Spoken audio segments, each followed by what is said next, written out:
Hey everyone, this is Exploring Fiction, and welcome back to another video. So, as promised, this is my quote-unquote review of Spider-Man No Way Home. And like I usually say in most of my review videos, I don't like calling them official reviews because I feel like I'm laboring through a piece of entertainment when I have to review it. But if I just sit back and enjoy it, I still want to give you my thoughts, and that's why I'm calling it like an initial thoughts video. And also, there will be spoilers ahead, massive spoilers for Spider-Man No Way Home. So if you haven't seen it yet, go see it and come back to this video. So guys, like I said in my previous video about Spider-Man No Way Home, it kind of has me feeling all over the place, as in, it was so good that I'm just kind of still recovering from the experience. I've seen it twice, and it was everything I wanted from a Spider-Man MCU movie and a Spider-Man movie in general, and it might have been my best theater experience in years, one of the top 5 in my lifetime, and this film just blew me away, and it left me feeling a ton of different emotions, which is the sign of a great movie.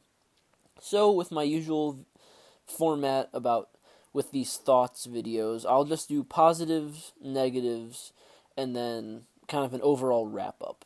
So to start with the positives, Tom Holland, Zendaya, and Jacob Batalon, hopefully I'm saying that name correctly, are at their best in this movie as Peter, MJ, and Ned.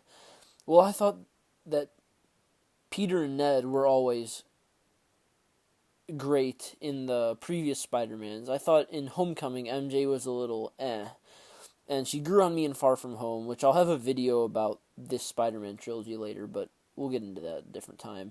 But I thought the three of them were at their best in this movie, and they all felt really relatable. They felt like real characters, and that's why there was such an emotional punch with everything that happened later in the movie.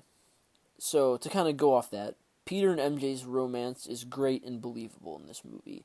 Now, I thought their romance building in Far From Home was a great turnaround from MJ's character, especially in Homecoming, and this movie just kind of furthers that romance, and it feels like a natural progression of kind of an awkward teen romance to where they actually now care for each other a lot more, and I just thought they were great at portraying that on screen. Now, of course, here's the big thing. Toby and Andrew were great in their return. And they were actual supporting characters, not just cameos. You know, I was, either way, if seeing Toby and Andrew would have been great, but I'm so glad they just weren't one-off cameos. They were actual characters, and they offered and helped a ton with the story. And to me, Andrew stole the show with every scene he was in, because I, like I've said before, actually enjoyed the Amazing Spider-Man films, mostly because of Andrew Garfield portraying Peter Parker / Spider-Man. Yes, those films have a lot of problems, but I thought Garfield did great in the role, and I think this movie helped to solidify that he actually wasn't bad as everyone thought, and so I loved his performance here. I thought the villains were immaculate. There was not one of them where I was cringing or thinking that they were not the right casting choice or anything like that. Willem Dafoe especially was fantastic as Norman Osborn / Green Goblin. I thought he was amazing. He has such great acting ability, and it was great to see him back in the role, as well as Alfred Molina as Doc Ock, Jamie Foxx as Electro, and all the other villains too.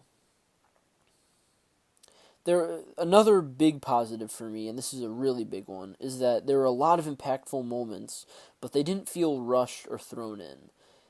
For example, the villain appearances. They actually meant something to the story and weren't just callbacks to previous movies. The "with great power comes great responsibility" line from Aunt May.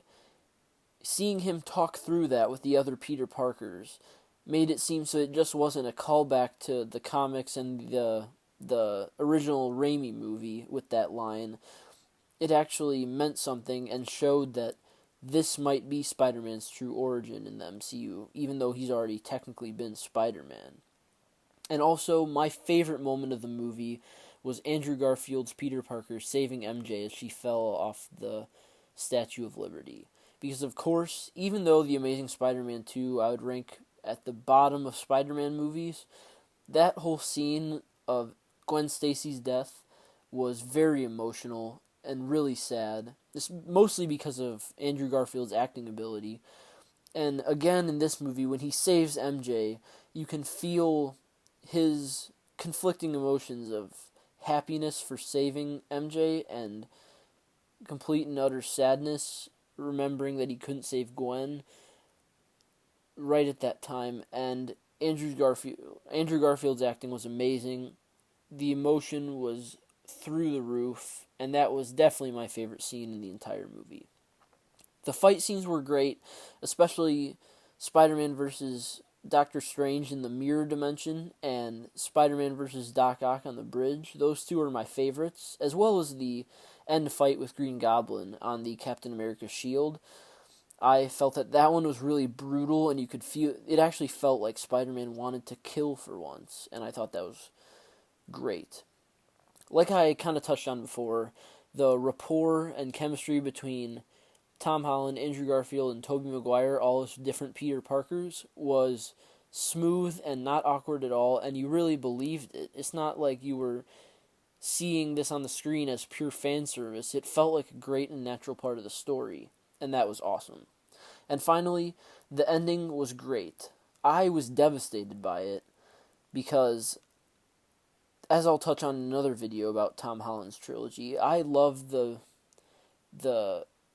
character relationships between Peter, MJ, and Ned, and to see that come to an end, maybe permanent, maybe not, we'll see, was devastating to me, and I really felt for Peter Parker, who's now literally on his own and alone in the world, but seeing him persevere as Spider-Man was exactly what you would expect Spider-Man to do. So while I was devastated by the ending, I can recognize how great it was, and what it means for the Spider-Man Peter Parker character moving forward in the MCU. Now getting to the few negatives I have. Getting to the good stuff, aka the villains start showing up and beyond, felt a little bit lazy to me with the whole miscast spell. I mean, it was good enough. I don't hate it or dislike it or think it was terrible like some people, but it definitely was a little bit lazy or like coincidental almost.